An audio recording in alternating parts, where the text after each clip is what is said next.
বাপের বাড়িতে দ্বিতীয় দিন চলছে। একদম খুব ভোরে ঘুম থেকে উঠে একদম দোতলার ছাদ থেকে নিচের দিকে ক্যামেরা মুভ করলাম। তো নিচের দিকে তাকাতেই দেখি যে আমাদের পরিবারের এখন এই মুহূর্তে যে বোনটা আছে, বড় বোন, তো ও হচ্ছে চিতই পিঠা বানাচ্ছে। দুটো চুলোতে ধাউ ধাউ করে আগুন জ্বলছে। একদম ভোর 5টা থেকে 5:30 বাজে। নামাজ পড়েই হচ্ছে আপা আম্মার দায়িত্বটা পালন করছে। আজকে যদি আম্মা থাকতো তাহলে এই দায়িত্বটা চলে যেত আম্মার কাছে। আজকে আম্মা নেই, বাবা তো মারা গেছেন সেই ছোটবেলায় আমাদেরকে রেখে। তো আম্মা থাকলে আজকে এইভাবে রান্নার কাছে বসে বা চুলার পাশে বসে আমাদের জন্য এগুলো রেডি করতো। তো যেহেতু আমরা সবাই এখানে আপার ছোট, আপা হচ্ছে এখানে সবারই বড়, তো আমরা আপাকে মনে করি যে আম্মার পরিবর্তে আরেকটা মায়ের দায়িত্ব পালন করছি, যে আমাদের বড় বোন। তো কালকে থেকে আমরা যতজনে এসেছি, আপা কিন্তু চুলার পাশ ছাড়ছে না। আপাকে অনেক কষ্টে আমরা ভাত খাওয়াচ্ছি। শত কষ্ট অসুস্থতা নিয়েও কিন্তু আপা সবার জন্য খাবার রেডি করছে। এতগুলো মানুষ, আপার টেনশন সেদিকে যে কেউ যেন বলতে না পারে যে ক্ষুধা লাগছে, খেতে পারি নাই, যে এখনো খাবার রেডি হয়নি। তো দুটো চুলোতে আর দুটো কি বলে মাটির পাত্রে হচ্ছে চিতই পিঠা বানানো হচ্ছে। যেহেতু অনেকগুলো মানুষ, 30 থেকে 40 জন মানুষ আমরা বাসায়। তো আমাদের বাসায় একটা রেওয়াজ হচ্ছে, প্রথম হচ্ছে নারিকেল আর হচ্ছে একদম শীতের রসের তৈরি খেজুরের রস দিয়ে বা তৈরি করা হয় খেজুরের গুড়। তো সেই খেজুরের গুড় দিয়ে হচ্ছে চিতই পিঠা খাওয়া। তো হাঁসের মাংস কালকে গত রাতে হচ্ছে 10টা হাঁস রান্না করে রেডি করে রাখা হয়েছে। যেহেতু খুব ভোরে এত কিছু রান্না করে খাবার দেওয়া সম্ভব হবে না, তো সেই জন্য হচ্ছে রাতে 10টা হাঁস রান্না করে রাখা হয়েছে। এখন হচ্ছে নারকেল ভেঙে তারপর হচ্ছে খেজুরের রস দিয়ে বা খেজুরের গুড় দিয়ে হচ্ছে চিতই পিঠা খাবে। একদম চুলার পাশে কিন্তু আমরা ঘর থেকে টেবিলটা বের করে তারপরে হচ্ছে চুলার পাশে আমি আর নিশান ভাই, মানে আমার বড় ভাইয়ের বাসায় যেখানে আমরা এই মুহূর্তে আছি, দুজন মিলে হচ্ছে আমরা টেবিলটাকে টেনে খাবারের জন্য প্লেট এবং সব কিছু হচ্ছে টেবিলে উঠিয়ে তারপরে হচ্ছে সবাইকে ডেকে ডেকে খাওয়াচ্ছি, যারা যারা ঘুম থেকে উঠে গেছে। কারণ দুপুরে হচ্ছে আবার অনেক রান্নাবান্না আছে, আমরা আবার বিকেলে চলে যাব। গতকালকে এসেছি, আজকে বিকেলেই কিন্তু আমরা সবাই চলে যাব। দুপুরে রান্না কমপ্লিট করতে হবে। সবকিছু টেনশন নিয়ে, নারকেল আর হচ্ছে খেজুরের গুড়ের কথাই এতক্ষণ বলছিলাম, সব টেনশন নিয়ে কিন্তু আমরা তাড়াহুড়ো করছি। সকালের খাবারটা যদি খুব দ্রুত শেষ করতে পারি, দুপুরের আয়োজনটা তাড়াতাড়ি করা যাবে। তো এই তো দুটো চুলায়, এক চুলে হচ্ছে মামি বসেছে, এক চুলে হচ্ছে মেজো আপা বা আমাদের বড় বোন বসেছেন। এই দুজন হচ্ছে আমাদেরকে চিতই পিঠা দিচ্ছে, আর আমি হচ্ছে গরম গরম চিতই পিঠা নিয়ে, যে যার প্লেটে গরম চিতই পিঠা নাই তার প্লেটে দিচ্ছি। আর এই চিতই পিঠা খাওয়ার একটা রেওয়াজ হচ্ছে, চুলার পাশে আপনি বসে যদি গরম গরম খেতে পারেন তাহলে এই পিঠাটা আপনি অনেকগুলো খেতে পারবেন এবং অনেক মজা লাগবে। একদম খোলা আকাশের নিচে বসে, পাশে হচ্ছে পুকুরের ঘাটলা দেখা যাচ্ছে, তারপরে হচ্ছে পুকুর ঘাটলার পাশে মাটির চুলো, মাটির চিতই পিঠা বানানো হচ্ছে। সবকিছু মিলিয়ে পরিবেশটার কথা আমি আপনাদেরকে বুঝাতে পারবো না। যদি কেউ থাকতেন বা আমাদের সাথে অ্যাটেন্ড করতে পারতেন তাহলে এই অনুভূতিটা ফিল করতে পারতেন। যারা গ্রামে আসেন নাই তাদের জন্য হয়তো বা আনকমন মনে হবে, আর যারা এই মুহূর্তে আমার ব্লগ দেখছেন গ্রাম থেকে তাদের কাছে কমন, কারণ এই অনুভূতিগুলো আমরা খুব মিস করি। যেহেতু আমরা এখন যান্ত্রিক শহরে সবাই মানে সেটেল হয়ে গিয়েছি, গ্রামকে ভালোবাসলেও গ্রামে থাকা হয় না, গ্রামের প্রকৃতিকে মিস করলেও গ্রামের প্রকৃতি সবসময় আমরা তুলে ধরতে পারি না। তো আজকে আমার ভিডিওর মাধ্যমে যদি কারোর ভালো লেগে থাকে তো আমি বলবো যে অবশ্যই কমেন্টস করে যাবেন, যে কারা কারা এইভাবে ছোটবেলায় যারা গ্রামে বড় হয়েছেন, গ্রামে থেকেছেন, গ্রামের পরিবেশে ছিলেন, এখন নেই বা এখন গ্রামকে অনেক মিস করেন। তো তাদের ক্ষেত্রে বলবো অবশ্যই কমেন্টস করে জানাবেন আজকের ব্লগটা আপনাদের কাছে কেমন লাগছে, কার কাছে কি অনুভূতি ফিল হচ্ছে। আমার কাছে তো আম্মাকে বেশি মিস করছি, যে আম্মা থাকলে আম্মাও এভাবে আমাদেরকে পিঠা বানিয়ে দিত আর আমরা বসে বসে খেতাম। আজকে মেজো আপা করে দিচ্ছে, থ্যাংক ইউ সো মাচ আপা, তুমি যদি আমার ব্লগটা দেখে থাকো। তো এদিকে হচ্ছে চা নাস্তা খেয়ে তারপরে হচ্ছে আমি চলে এসেছি। দুপুরে আমাদের জন্য খাসি জবাই করা হয়েছে, আর হাঁস জবাই করে ওগুলো হচ্ছে পরিষ্কার পরিচ্ছন্ন করতেছে। হাঁসের মাংস তো অনেক শেয়ার করছি। তো এখানে হচ্ছে যে খাসিটা আমাদেরকে খাওয়াবে সে উপলক্ষে এতদিন পর্যন্ত রেডি করে রাখা হয়েছে। এটা হচ্ছে একদম চুলার অপোজিটে একটা গাছের সাথে লাগিয়ে তারপর হচ্ছে পরিষ্কার করে এখন হচ্ছে ঘরে নিয়ে এসেছে, মানে পুকুর ঘাটলায় নিয়ে এসেছে। এখন হচ্ছে ছোট ছোট স্লাইস করে দেন রেডি করে ধুয়ে পরিষ্কার করে দিবে। এখনো কিন্তু খাবার টেবিলে সবাই আছে, আর গল্প গুজব করলে কিন্তু খাবার একটু বেশি খাওয়া যায়। এখানে আমরা যারা যারা খাই নেই তাদেরকে ডেকে ডেকে খাওয়াচ্ছি, যারা খেয়েছে তাদেরকে এখন আর টেবিলে না বসতে দিয়ে তাদেরকে জোর করে উঠিয়ে দিয়ে টেবিল খালি করে আবার অন্যদেরকে বসাচ্ছি। আমি একটা চিতই পিঠা দেখাচ্ছি, আসলে পিঠাগুলা ঝিলি ঝিলি বা গরম গরম খেতে মজা। আমি কিন্তু ওভাবে বসে খাইনি, যেহেতু আমি ভিডিও করছি আর পাশাপাশি হচ্ছে একটু একটু করে ভিডিও ধারণ করে আবার সবার সাথে শেয়ার করছি আপনাদের সাথে।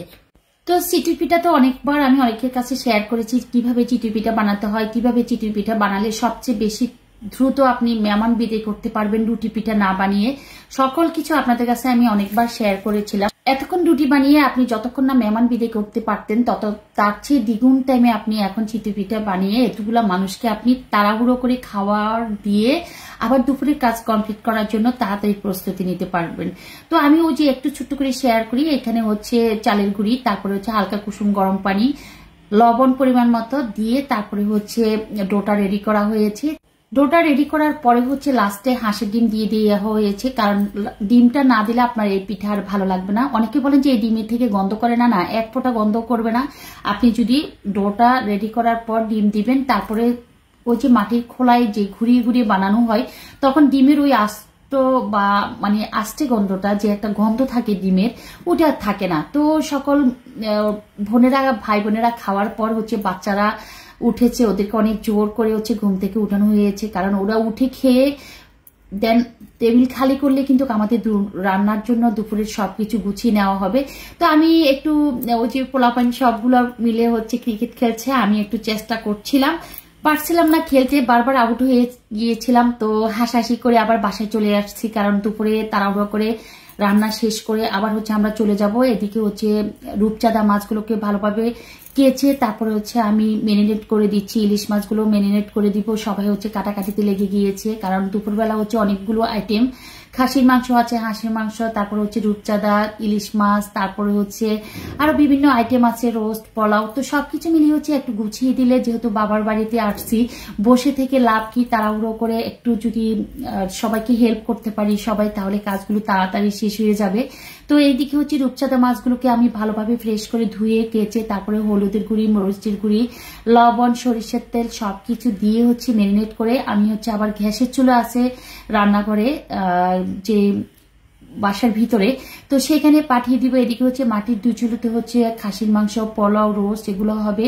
টাইম নষ্ট করা যাবে না, ফ্রাই করতে অনেক টাইম লাগবে, যেহেতু আস্তে আস্তে চুলার অল্প আছে ফ্রাই করতে হবে। তো সেই জন্য হচ্ছে আমি রূপচাঁদা মাছগুলোকে ম্যারিনেট করে তারপরে হচ্ছে বাসার ভিতরে পাঠিয়ে দিচ্ছি। এখনো হচ্ছে ইলিশ মাছ কাটাকাটি হচ্ছে, বাটা মাছ রান্না আছে, মানে যারা পোলাও খাবে না, রোস্ট খাবে না, তাদের জন্য আবার সাদা ভাতের আয়োজন, সবকিছু যেন তাড়াহুড়ো করে হয়। তো এদিকে হচ্ছে আমি এই মাছগুলোকে যেহেতু কেটে ধুয়ে পরিষ্কার করে দিয়েছে, আমি জাস্ট ম্যারিনেটের জন্য সবকিছু রেডি করে দিচ্ছি। সরিষার তেল না থাকে, আমি একটু সয়াবিন তেল ইউজ করলাম। এটা আপনারা যদি কখনো ম্যারিনেট করেন সরিষার তেল ইউজ করবেন ইলিশ মাছে বা বিভিন্ন মাছে, তাতে করে সরিষার তেলের মানে যে একটা স্মেল থাকে, ওই স্মেলে আপনার যে ম্যারিনেট করার পর কিন্তু মানে ফ্রাইটা অনেক মজা হবে। সবসময় বলি রান্নাটা একটা আর্ট, রান্নাটা একটা ধৈর্য, রান্নাটা একটা মনের আবেগ, মনের ধৈর্য সহকারে যে আপনাকে ডিসিপ্লিন অনুযায়ী যদি যে কোনো রান্না করেন, তাহলে কিন্তু আপনার প্রত্যেকটা রান্না ভালো হবে। যেখানে যান আপনি তা রান্না করতে পারবেন, তাদের সাথে শেয়ারও করতে পারবেন। তো এখানে হচ্ছে বড় আপা হচ্ছে দুই বোন মিলে, এই বাড়ির দুই বড় মেয়ে মিলে হচ্ছে দুই চুলে রান্না করতে বসেছে। এদিকে হচ্ছে আমরা দর্শকরা আছি যারা, তারা হচ্ছে বিভিন্ন কাজে হেল্প করছি, একদম হজবরল ভাবে ছড়িয়ে ছিটিয়ে গ্রামীণ পরিবেশে খোলা আকাশের নিচে মাটির চুলে রান্না হচ্ছে। অনেকগুলো বাটা মাছ কাটা হয়েছে, সেই বাটা মাছগুলো হচ্ছে ধুয়ে পরিষ্কার করে তারপরে হচ্ছে আমার সামনে দিয়ে গেল। এই বাটা মাছটা হচ্ছে আমার কলিজা, মানে আমার কাছে এই বাটা মাছটা এতটা পছন্দ, এতটা ভালো লাগে, কেন ভালো লাগে আমি জানি না, এতটা পছন্দ করি এই বাটা মাছকে। বাটা মাছ দেখিয়ে গতকালকেও ভাইয়ারা রান্না করে আসছিল, এই বাটা মাছটা আমার কাছে অনেক বেশি ভালো লেগেছে। আজকেও রান্না করার জন্য এই বাটা মাছ আনিয়েছে, আমার কাছে ভালো লেগেছে। ওইখানে মেজো আপা হচ্ছে বড় বোন সুপি আপার কথা বলছে, আপা হচ্ছে রোস্ট রান্না করছে, আর শেলিপা হচ্ছে যে বাটা মাছটা রান্না করছে, দুই চুলায় রান্না করবে, সরি দুই পাতিলে রান্না করবে, যেহেতু অনেকগুলো বাটা মাছ।